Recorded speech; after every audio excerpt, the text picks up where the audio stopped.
Hello and welcome to this week newsreel. I'm your host Bogdan, and you've landed by mistake or not on the Import Export Hub channel, probably the most boring YouTube channel in the world. And I'm kidding, of course. According to YouTube's analytics, I'm the third most boring YouTube channel in the world. And again, I'm kidding because it's very hot in Italy, and I think that my brain cells somehow began to melt and I'm doing all these stupid jokes. Anyways, let's get serious and let's start with the quiz question of the week. So prepare yourselves. Who was the largest importer of dried prunes in 2020 in terms of value? And the options here are Germany, Japan, or Italy.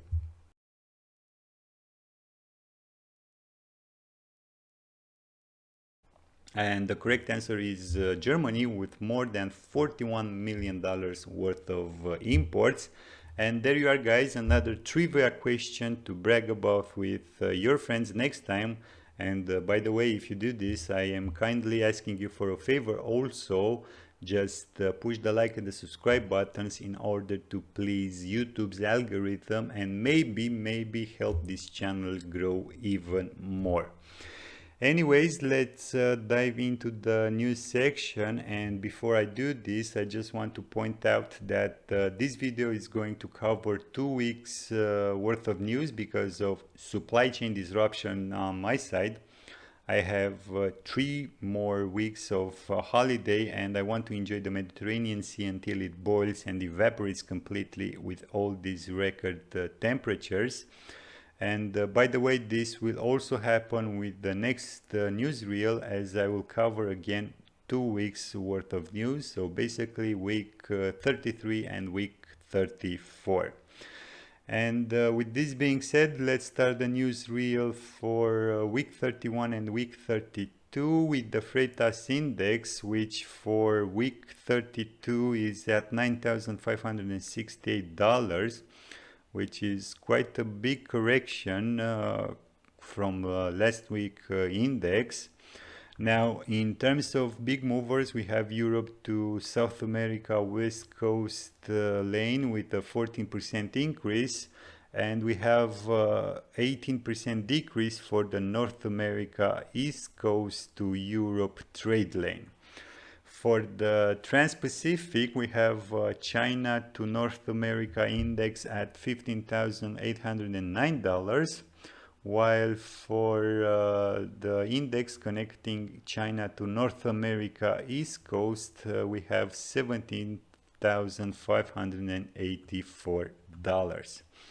For the crossways trade lanes, we have China to North Europe at $14,146, while the index for connecting China to the Mediterranean, we have $12,322. So basically, besides this 15% decrease for the Trans-Pacific trade headholds, for the crossways, the freights stayed more or less the same.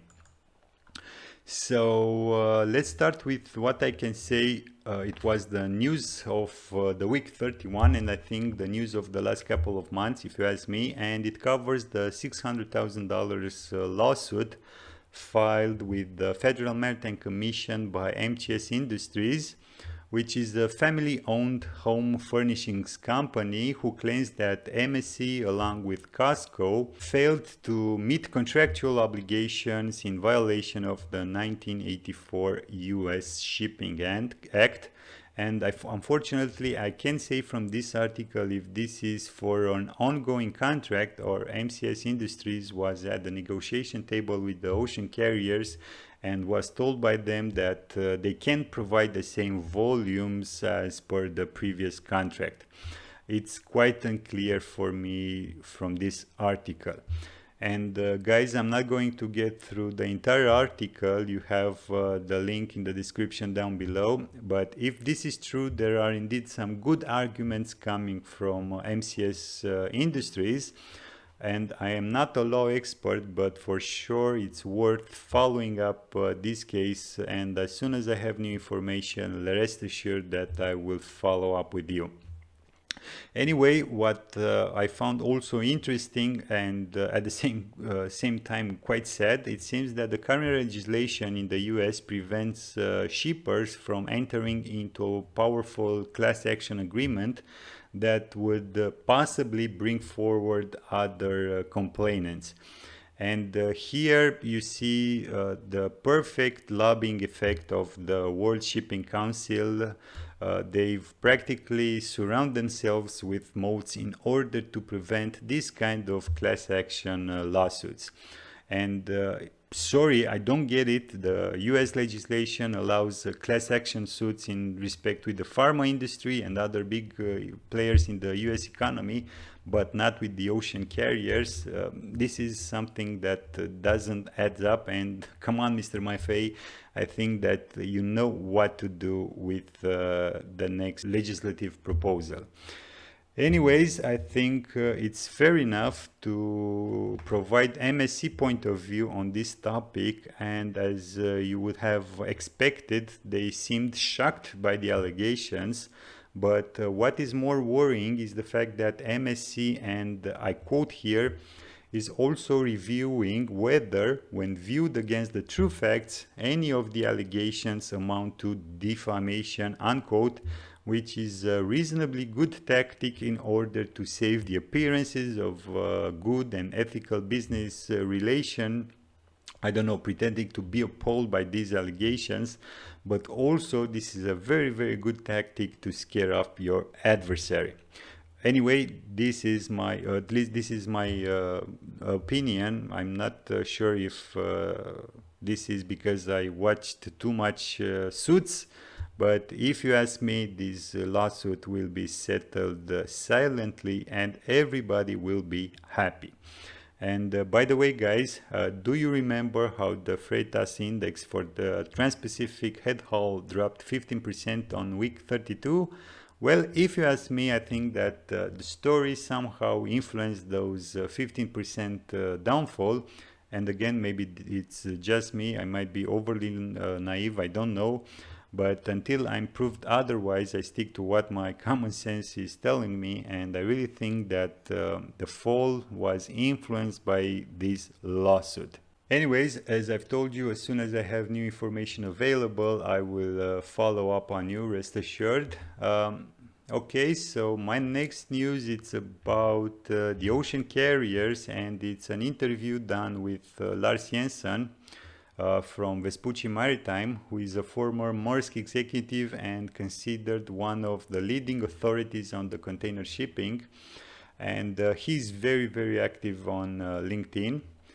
For sure, he definitely knows more than I do in terms of container shipping. For sure, he has a lot of experience and expertise. And in this article, he really has some interesting points of view. But at the same time, in this article, his approach is somehow biased. And let's be serious, guys. He's a consultant for the container shipping industry.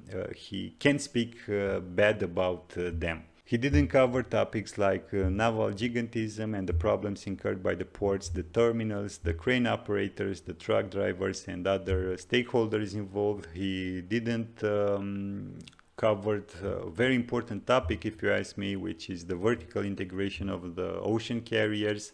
Because if you ask me, it's not enough to talk about the detention and demurrage, or if the ocean alliances are a good or a bad thing in this article. Anyways, with all the biased approach of this interview, I still think it's worth reading it as it has some interesting arguments, so feel free to access the link in the description down below. Now, moving on to my next news, I have one coming from Hanoi Times, and it seems that Vietnam leapfrogs Bangladesh as world's #2 apparel exporter, according to a WTO report. And it seems that this is partially due because of the following factors. The first one would be Bangladesh failure in maintaining strict compliances set by the international retailers and the international brands. Another factor is related to Bangladesh apparel exporters' inability to diversify their products. And another very important factor, if you ask me, is the signing of the EU-Vietnam Free Trade Agreement, thus making Vietnam's exports more attractive to the European Union market. And just for your information, guys, Vietnam's textile exports for the first 7 months of the year were at $18.6 billion, which is a 14% increase year on year, with the European Union and the United States leading the demand for these products. And frankly, from my personal point of view, I won't be surprised to see in the near future big brands moving completely or partially from China into Vietnam in order to diversify and secure more properly their supply chains. And I think that with this being said, I can move on to my last news for week 31, which concerns Maersk acquisition of Visible Supply Chain Management Company and the intended acquisition of B2C Europe Holding, which will add business to consumer expertise to the company's end-to-end logistic offering, addressing customers' growing needs for e-commerce solutions. And what I am about to say is just a personal opinion. While other companies are playing the asset game, I don't know, ordering like crazy new vessels or buying second-hand container vessels at astonishing prices. Some carriers are, I don't know, ordering huge volumes of shipping containers.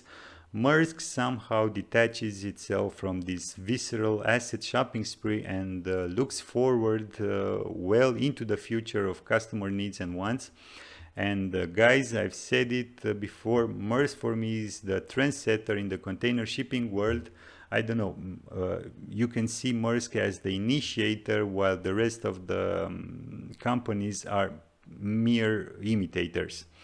And I really don't have any incentive to praise Maersk, but I have to admit when somebody is making a good strategic move well into the future. At least that's my opinion. We will see in the years to come if they indeed played their card really good or not. And rest assured, I do accept my mistakes and feel free to remind me anytime when I'm saying or predicting something wrong. Anyways, this was my last news for week 31, and I will begin week 32 with some good news coming from Germany. And it seems that Germany's exports saw a 1.3% rise compared with the month of May, which is basically 3 times more than the forecasted growth, which is partially due to the demand coming from the United States, China, and of course the traditional EU single market.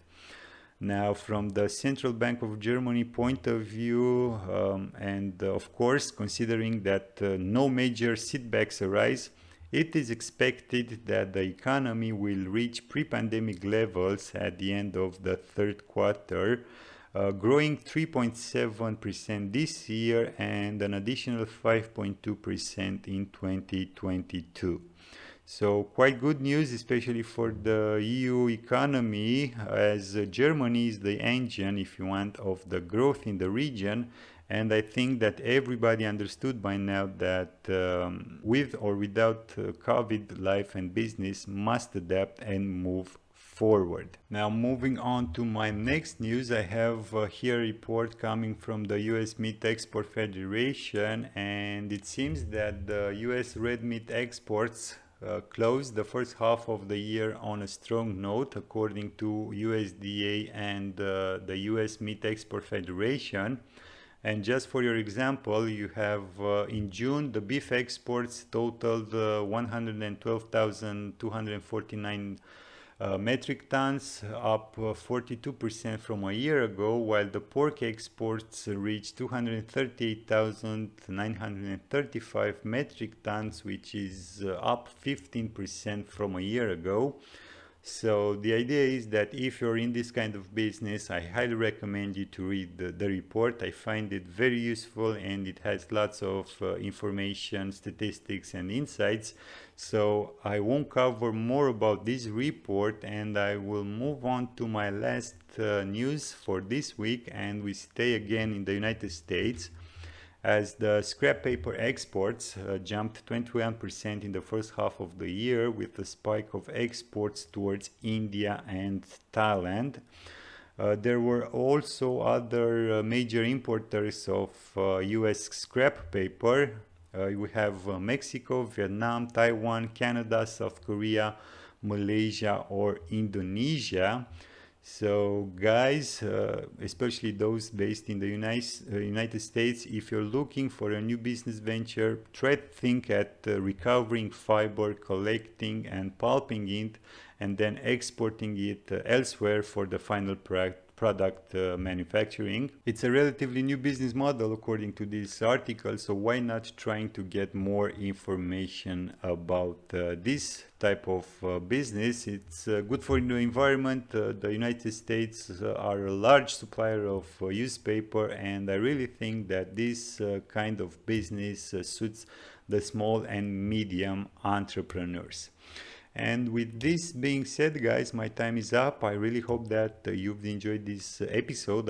I know it's quite long, sorry for this, but don't forget to hit the like and the subscribe buttons if you slightly found this video interesting. And as usual, until next time, keep your business safe. Thanks.